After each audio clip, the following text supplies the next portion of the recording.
Hello friends, CKD stock market news channel में आप सभी का स्वागत करता हूं। चैनल पर पहली बार विजिट कर रहे हैं तो चैनल को सब्सक्राइब कीजिएगा। मेरे मित्र, आज मैं आपके सामने एक स्मॉल कैप कैटेगरी के म्यूचुअल फंड की बात करने वाला हूं जो कि बहुत बेहतरीन है।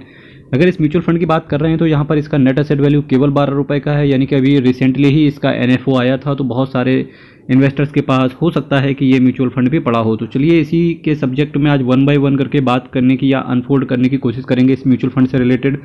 शिव चनानी साहब आपके पैसे को मैनेज करके चल रहे हैं, यानी कि ये फंड मैनेजर हैं। अगर मैं 3 महीने में इसके रिटर्न की बात करूं तो केवल 5% का एब्सोल्यूट रिटर्न इन्होंने बना के दिया है। 6 महीने में केवल 25% का एब्सोल्यूट रिटर्न इन्होंने बना के दिया है। 6 महीने में 25% का रिटर्न, जो लोग ट्रेडिशनल इन्वेस्टर हैं उन्हें पता होगा कि इस 25% की वैल्यू क्या है। ठीक है, रिस्क हर म्यूचुअल फंड के अंदर आपका वेरी हाई रहता है। अल्टीमेटली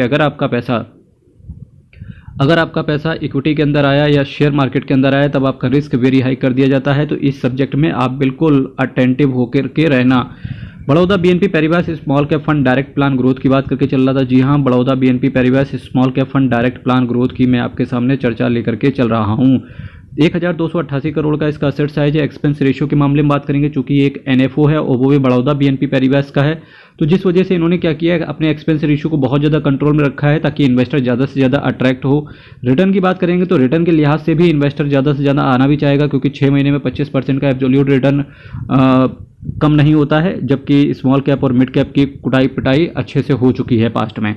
4.36% का कैश होल्ड करके चल रहे हैं। Nifty small cap 250 total return index को ही बेंचमार्क की तरह फॉलो करते हैं। कई बार इन्वेस्टर ये सोचता है कि चलिए स्मॉल कैप मिड कैप में बहुत ज़्यादा रिटर्न मिलता है तो चलो स्मॉल कैप और मिड कैप वाले म्यूचुअल फंड्स खरीदते हैं चल के। पर वही जब गिरावट शुरू हो जाती है या उनको अर्जेंट पैसे की जरूरत पड़ती है और शॉर्ट टर्म में स्मॉल कैप और मिड कैप की अच्छी खासी पिटाई हो जाती है, तो उसके बाद वो लोग कहते हैं कि अरे नहीं, ये तो बहुत बेकार है, ये शेयर मार्केट ही पूरा बेकार है, चलो हटो दूर चलते हैं, फिक्स डिपॉजिट में पैसा लगाएंगे। अभी जिस तरीके का मार्केट इंडिया के अंदर चल रहा है वैसा कभी भी मार्केट नहीं रहा। यकीन मानो बियर मार्केट भी आएगा तब आपको ये चीज़ पता चलेगी। इसीलिए मैं कहता हूँ कि अगर आपका इन्वेस्टमेंट करने का होराइजन या इन्वेस्टमेंट में बने रहने का अगर आपका नज़रिया अगर शॉर्ट टर्म का है, लाइक 3, 4, 5 साल का है, तो कोशिश करें कि आप स्मॉल कैप और मिड कैप से दूर रहें। उस केस में आपको मल्टी कैप कैटेगरी के म्यूचुअल फंड्स को सेलेक्ट करना चाहिए। अगर आपका नज़रिया 10-15 साल से ऊपर का है उस केस में आपको आना चाहिए स्मॉल कैप और मिड कैप में, क्योंकि फिर आपको मल्टीफोल्ड रिटर्न देखने को मिलते हैं। किसी म्यूचुअल फंड ने अगर आपको 10 साल में 10 गुना पैसा कर दिया, यानी कि 20 साल में वो 20 गुना नहीं करेगा, 20 साल में 100 गुना कर देगा। ये एक ताकत होती है कंपाउंड होने की, जो कि म्यूचुअल फंड से बहुत अच्छे से ये ताकत निकल के आती है।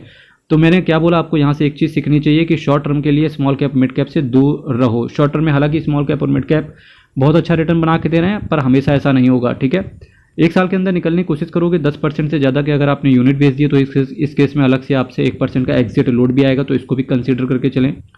अच्छा, एक चीज़ और कहना चाहूँगा यहाँ से कि देखिए, फ्राइडे के दिन मार्केट बहुत तेज़ी से नीचे गिर गया। कई सारे लोग बोलेंगे कि डायरेक्ट टैक्स कोड आने वाला है भारत देश के अंदर, तो जिसकी वजह से मार्केट गिर गया, या लॉजिक कुछ भी देंगे, पर मेरा ये मानना है कि मार्केट ऑल टाइम हाई पर था और जैसे ही उसने हाई लगाया वापस से प्रॉफिट बुकिंग स्टार्ट हो गई। ये मार्केट का एक नेचर है, शॉर्ट टर्म में आपको इस तरीके की गिरावट देखने को मिलेगी।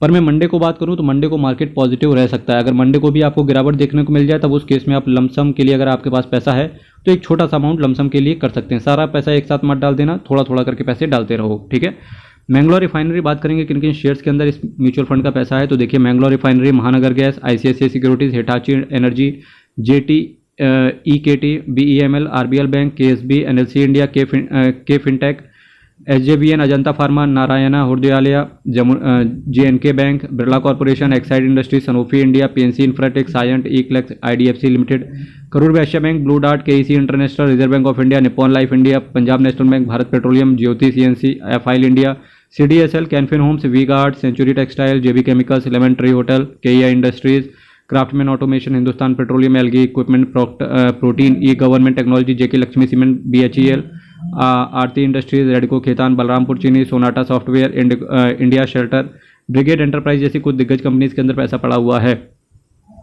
अगर आपको एक बार बड़ौदा BNP पैरिबास का अगर स्मॉल कैप कैटेगरी का म्यूचुअल फंड पसंद आया है तो इससे पहले आप Tata small cap, SBI small cap, Motilal Oswal का स्मॉल कैप, निप्पॉन इंडिया का small cap, in mutual funds के क्वांट का small cap, in mutual funds का एक बार रिव्यू जरूर चेक कर लेना। रिव्यू के लिए आपको सिंपल है, मल्टीबैगर म्यूचुअल फंड्स के नाम से प्लेलिस्ट बनी हुई है, आप उस प्लेलिस्ट को विजिट कर जाओ, आपको सारी चीज़ें मिल जाएंगी। केवल 32,266 करोड़ का इनका असेट अंडर मैनेजमेंट है और टोटल ये 120 स्कीम को मैनेज करके चल रहा है। इसके साथ ही कहना चाहूँगा मेरे मित्र कि इनकम टैक्स फाइलिंग का सीजन चल रहा है। दिए गए नंबर पे आप व्हाट्सएप करके अधिक जानकारी प्राप्त कर सकते हैं। और अगर आपका इनकम टैक्स फाइल करते हैं या आपको डिविडेंड पे कभी डिविडेंड पे डीडीटी लग जाता है, यानी कि डिविडेंड डिस्ट्रीब्यूशन टैक्स आपसे पड़ जाता है, तो जिसकी वजह से आपके डिविडेंड अमाउंट पर क्या टीडीएस भी कट जाता है, टीडीएस का रिफंड कराना हो, आपका लॉस को कैरी फॉरवर्ड करना हो, सैलरी इनकम का इनकम टैक्स फाइल करना हो, या पीजीबीपी यानी कि बिजनेस एंड प्रोफेशन या कैपिटल गेन से रिलेटेड या हाउस प्रॉपर्टी का कोई भी लोन है, उस सभी का डिडक्शन आपको इनकम टैक्स के अंदर देखने को मिलता है। तो सिंपल सी बात है कि इनकम टैक्स की फाइलिंग आप हमारे द्वारा भी ये सर्विसेज ले सकते हो, बहुत ही कन्वीनियंट कॉस्ट में है। इसके लिए अधिक जानकारी इन दिए गए व्हाट्सएप नंबर पर अधिक जानकारी प्राप्त कर सकते हैं। चैनल को सब्सक्राइब कीजिएगा, वीडियो को लाइक कीजिएगा। हर हर महादेव, अयप्पा शरणम, हरि शरणम। बहुत बहुत धन्यवाद।